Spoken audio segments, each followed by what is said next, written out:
Hello students, all the students of BA Part second year are welcome here in the class of English Literature. Myself Divya Kumari Meena, Assistant Professor. Today we are going to study the poem The Solitary Reaper. The poem Solitary Reaper is written by William Wordsworth. This poem was published in 1807. The poem Solitary Reaper is about beauty and sorrow. William Shakespeare went on a tour of Scotland. There, in his way,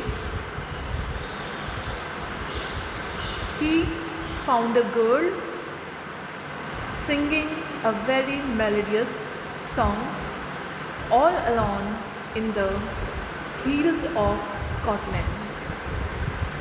He was so much enchanted by the beauty of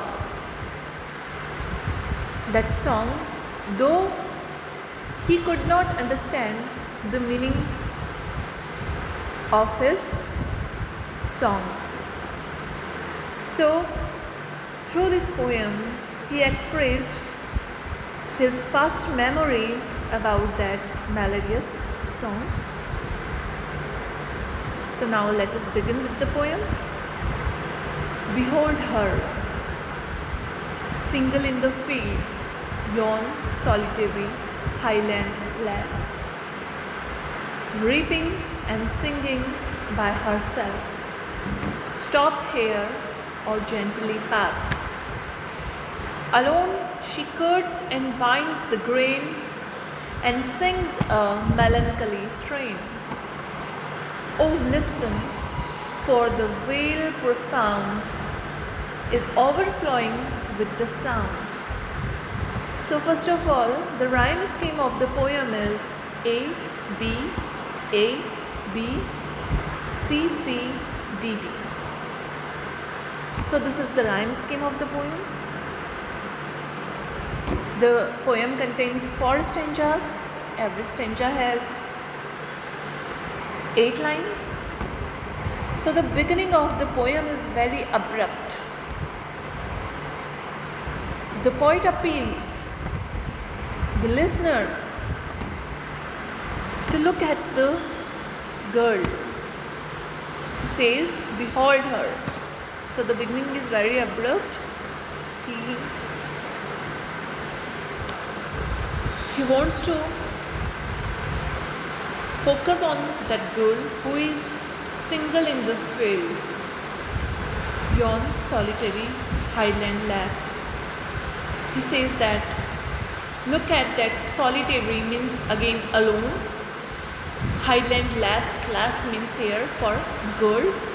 So he says that look at that girl who is singing, who is single in the field, reaping and singing by herself, who is doing the work of reaping, who is cutting the crop, and she is singing by herself. Again, there is repetition of the idea that he is singing, she is all alone in the field. She is singing by herself. It means there is no one to disturb her or to listen her music. She is singing and enjoying by herself. Stop here or gently pass. So here the writer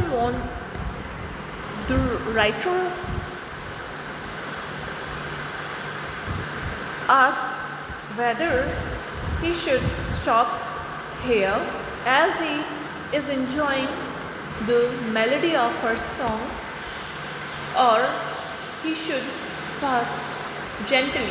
Gently means without disturbing her in her singing. Alone she curds and binds the grain.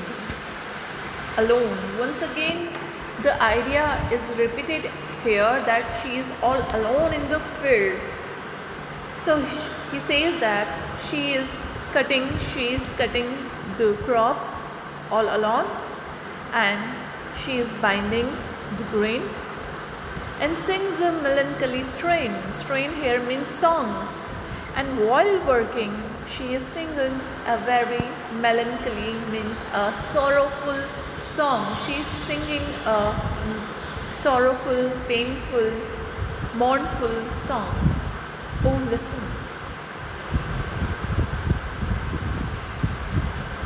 He says that, listen, for the vale profound is overflowing with the sound. Vale here means valley. So the whole valley is filled with the music of that melodious song sung by that girl who is all alone in the field and doing the work of cutting and binding grain. So in this 8 lines, in the first stanza, he expresses the idea how melodiously and the girl is singing the song all alone in the field, and it is very charming and enchanted that attracts the attention of the poet, who wants to stop there and he wants to listen and enjoy her music. No nightingale did ever chant more welcome notes to weary bands of travellers in some shady haunt among Arabian sands.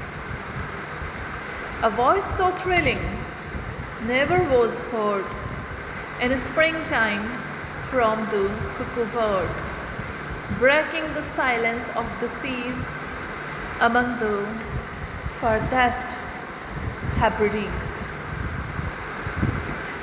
So in this second stanza of the poem, the poet compares the melody of song to the song of nightingale and cuckoo bird.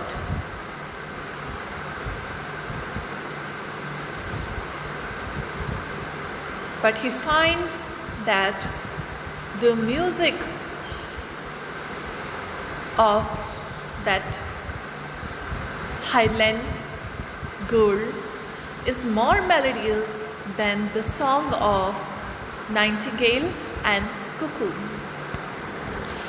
No nightingale did ever chant more welcome notes to weary bands of travellers in some shady haunt among Arabian sands. So he says here that in the Arabian sand, which is very hot during the daytime, and the travelers, when they pass through the Arabian sands, and when they are tired after a long journey, at that time nightingale sings a melodious song that is very soothing to those weary and tired travelers. But he says that no nightingale did ever chant more welcome notes. It means the music of that girl is much more melodious than the nightingale song. A voice so thrilling never was heard in springtime from the cuckoo bird, breaking the silence of the seas among the furthest Hebrides. Again he compares the music of that single girl with the music of cuckoo. So he says that during the spring season, cuckoo sings